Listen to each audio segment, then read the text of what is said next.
Hello everyone, hope you're ready for some more reading because I've got my book. So without further ado, shall we begin?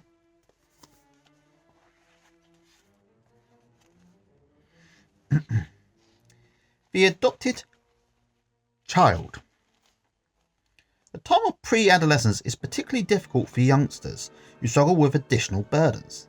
This is the time, for instance, when the adopted child suddenly may break out in bitter rebellion towards his parents in spite of all the well-intended stories he was told about being chosen. It has long been the standard position of adoption agencies that the little child must be told he is adopted as early as possible, actually long before his adult is equal to the transaction. Now, this actually makes a lot of sense. See, I was not adopted. As far as I know, I wasn't. I mean, if I was adopted, then my parents and John Sage have done a very good job of keeping this information from me. They really have. But I can see why a lot of children who are adopted will rebel against the "you are chosen" label, because actually it's one of those things. I'm not going to pretend I understand what it's like, because I never will. But I can imagine it's a horrible feeling for the child to know that the people that made you just didn't want you, and this other family just decided to take you on.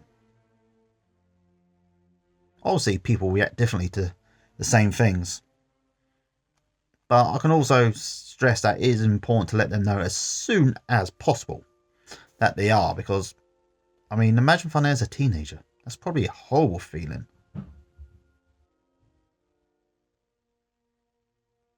Actually, don't mind me, I just heard a noise outside. Probably just the workmen next door. They're building like a little shed thing. Anyway, on with the book. All he gets out of it is that he is different. He does not possibly have sufficient data at age 3 or 4 to comprehend what adoption means.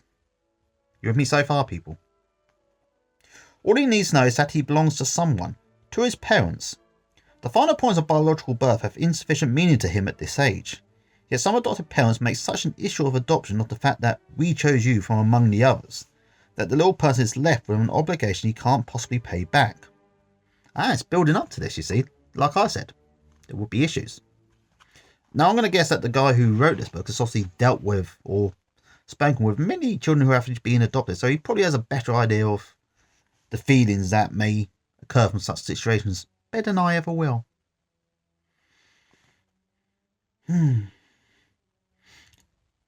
Back to the book, by the way. How can I ever be good enough to you when you are so good to choose me? It is the same kind of indignity we see when one person feels the need to say thank you to another person for extending the simple courtesy of treating him as a human being. For instance, an elderly person who says thank you to a young person for saying hello to him. See, I've often said it before with people. Sometimes I will do basic things which I consider basic human decency, and people will be like, thank you so much, thank you for being, you're so kind. I'm like, for me, it's not really kindness, it's just basic human decency, you know? But yeah, at the same time, I know if I don't get that thank you for a decent little thing, then I'm just like to freak out and say, how rude. It's funny, really. The adopted child's feelings of difference can magnify the not okay position until he is a mass of screaming, disorganised frustration. My position in this regard is that discussing adoption should be delayed until the point where the youngster has a sufficiently strong adult, perhaps at 6 or 7 years. Parents may recoil at this and plead the need for complete honesty with the child. Perhaps a more important principle applies here than abstract honesty. In fact, his true concern for the little person, who cannot possibly process all the complicated data of this transaction. We step in and protect them from other things they are too young to understand. Why not step in here and protect them from a truth they cannot comprehend? But he will hear it from the neighbour children, protest the parents. True, he will, but how this day registers with the little person depends to a large extent on how his parents react. If the 4-year-old comes in and reports that the other kids say he is adopted, and what does adopted mean, mother can relegate this to something relatively unimportant as she assures the child that you belong to us. No comment. I honestly believe that it would be better for the child to be told, yes, you grew in mummy's tummy, even with the implications of dishonesty, than going to great detail about growing in some other mummy's tummy. The little person is made to feel he truly belongs. He will have a strong enough adult a little later in life to comprehend why his parents may have lied to him, out of love for him, to avoid burdening him with confusing and troubling truth. Now, this is quite controversial, this bit, because I don't actually know this, but I don't think there is actually a decided time when you should tell someone they were adopted. Because, then again, is there a good time for that sort of conversation? It's one of those things that needs to be said, obviously. But there is no good time. So, I think it's probably, for the best, I'm going to shut up now and just read. Because I know nothing about adoption. I have adopted a dog once, but I'll be honest with you, I never actually had the conversation with him about being adopted. But to be fair though, this wasn't the first family he lived with, so he probably knew. We have to examine our absolutes. Is complete honesty always the best? It would seem to be, however, as True Blood points out. This is True Blood who was mentioned in previous chapters. We are always guilty of oversimplification when we stress only one of several relevant principles. He illustrates in the following way that perhaps the concern for the welfare of man or of men is a higher standard and more precious than abstract honesty. I'm not saying anything. And it goes on to a quote. Now, to go back, this is Elton Trueblood, by the way, author of General Philosophy. Now back to the quote. Consider the consequences of telling the truth in every circumstance. Suppose you are in a totalitarian country, in which a man of high principles and courage has been imprisoned. You happen to see him escaping down a certain street, and soon afterwards you notice that the prison guards are looking for him. You are reasonably certain that if he is caught and returned to prison, he will be tortured. You ask whether you saw him go down the street. The only possible answers being yes or no. What then in this particular situation is your moral duty? Now, personally, if you do live in a dictatorship, then you should be careful. You should say no. That's it. Just say no, you didn't see anything. Which is the best way. Because if you say yes, he ran the other way, in which other direction, then they might know you lied and they may torture you too. Or your family. Dictatorships do that. Then again, I usually find it's best not to get involved in such things either way, really.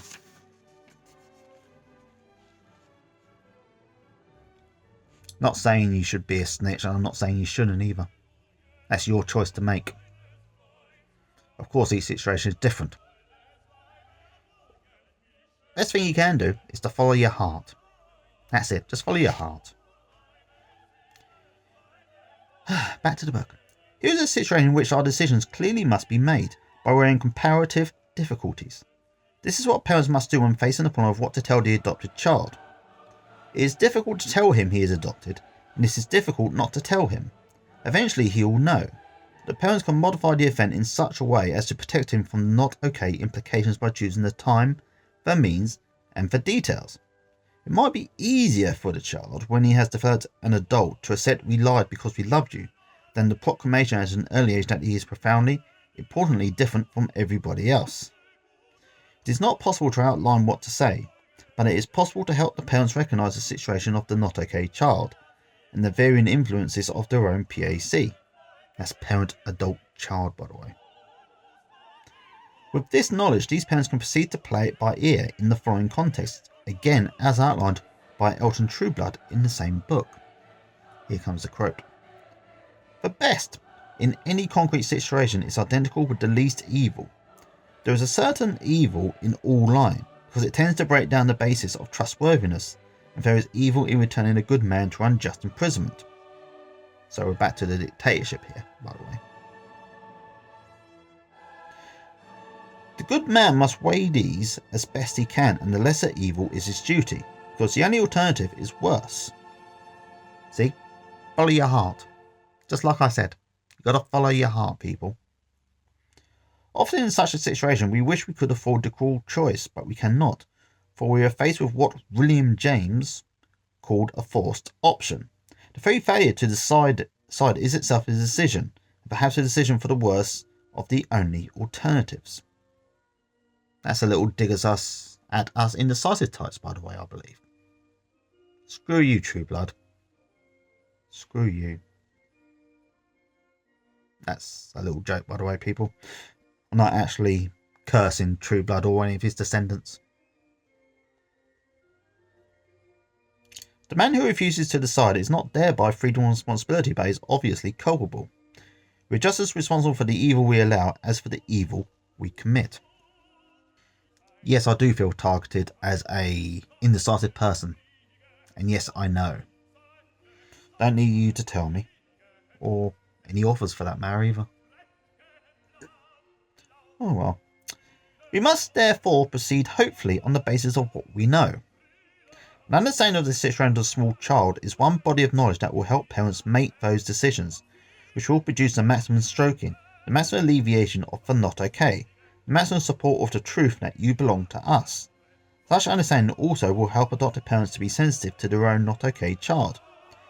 Many people who cannot have children feel so not okay that they become excessively demanding of the adopted child. This child is not going to bring shame on the family, etc. See, now in my opinion, I don't think a child can really bring shame on a family, because even if a child does something seriously heinous, then they're still a child, you know? Children don't really understand implications like adults do. They don't understand consequences, you know? That's why children can't buy alcohol. It's why they can't have sex. It's why they can't get married. It's why they can't own property. It's why they can't drive cars. Because when you're that age, you're not really aware of what exactly you're doing. Adults, on the other hand, do. But children don't. Of course, what age you stop being a child and become an adult varies from country to country. In my country, United Kingdom of Great Britain and Northern Ireland, the common age is 16. Although 16 for most decisions, but things such as alcohol and gambling cannot be touched until the age of 18. Funny, really. Actually, no, it's not. It's not funny. It's just society. I'm not saying it should be that age. I'm not saying it should be a different age. It's just the age it is at the moment. There are arguments for all things, really.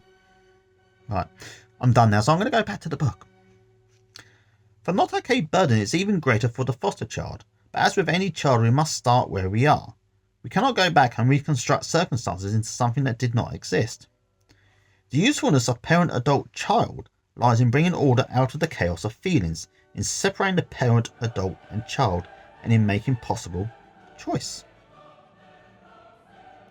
In my work of many years as a consultant to the Child Welfare Division of the Sacramento County Welfare Department, that's a mouthful, I didn't think I'd get all that, I had the opportunity to work with a great many foster children and their foster parents. Now, if English isn't your first language tenor, a great many means a lot. It's a strange term, great many. You don't really hear it much now. I found that if we could develop a sensitivity in both parents and children to the influences of the parent and child in both, we could begin to work out the best ways to help these youngsters overcome the powerful, subversive, not okay recordings made in the early traumatic months and years. The children of divorce are the orphans of still another storm, the frightening, depressing, emotional storm that tore the family apart. At best, divorce is a not okay situation, guaranteed to hook the not okay child of all concerned. There is usually very little adult operating in one of these unfortunate human episodes. This is the major problem. Mother and father are so totally embattled in cross-transactions that the children are left to muddle through on their own. Even though the parents may be concerned, they frequently are not able to provide sufficient help to enable the children to live through the family breakup without the fears and humiliations which greatly reinforce the not okay. In this situation, as in all situations where children live through periods of great stress, there still is a possibility of their extricating themselves from the tangle of the past, if they are helped to recognise that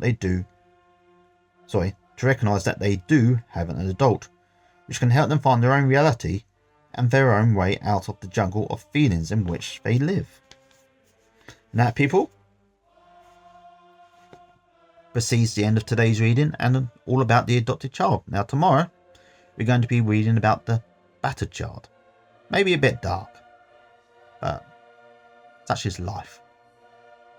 But you know what? If the child can go through the battering, and I'm not saying any child should, because no child should, but if they can live through it, the least we can do is read about it. So until next time, people, take care of yourselves. Bye.